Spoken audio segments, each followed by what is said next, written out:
আসসালামু আলাইকুম তৃতীয় শ্রেণীর শিক্ষার্থী বন্ধুরা, দেখো তোমাদের গণিত বইয়ের 30 পৃষ্ঠার 7 নং সমস্যার সমাধান দেখাবো। বলছে রাজন বার্ষিক ক্রীড়া প্রতিযোগিতায় 800 মিটার, 1000 মিটার ও 400 মিটার দৌড়ায়। সে মোট কত মিটার দৌড়ায়? তাহলে মোট বলতে কি বুঝি আমরা? মোট বলতে কিন্তু যোগ বুঝি, তাই না?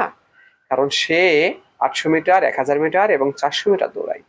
সে মোট কত মিটার দৌড়ায়? দেখো এটার আমরা সমাধান কিভাবে করব।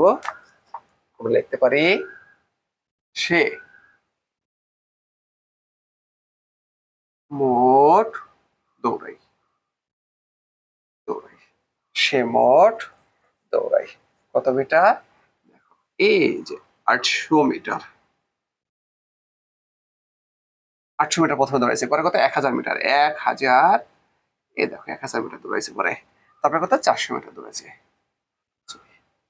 0.004 এত মিটার দৌড়াইছে।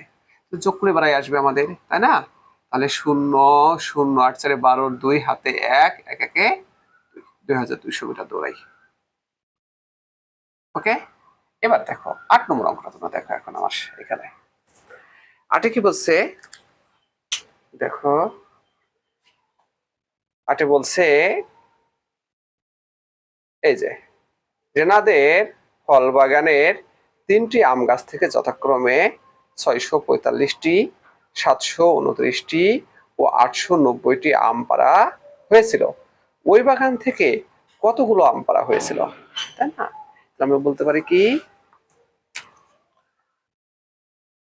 দেখবো ওই বাগান থেকে আম পাড়া হয়েছিল কতটি? দেখো 645টি। তারপর একটা গাছ থেকে কয়টি? দেখো 729টি। 729টি। আরেকটি গাছ থেকে 890টি। এই হলো মোট ফল পাড়া হয়েছিল।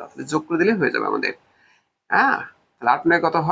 9 আর 5 যোগ করলে কত হয়? 14 4 হাতের 1, হাতের একটা আমি এখানে পাঠিয়ে দিলাম। তাহলে 9 আর 2 11, 11 15, 15 রাখে 16 6 হাতে 1, হাতের একটা আমি এখানে পাঠিয়ে দিলাম। 8 সাথে 15, 15 আর 6 21, 21 রাখে 22। তার মানে 2264টি। 2264টি আম পাড়া হয়েছিল। তো ফ্রেন্ডস, তোমাদেরকে অসংখ্য ধন্যবাদ এই ক্লাস অংশগ্রহণ করার জন্য।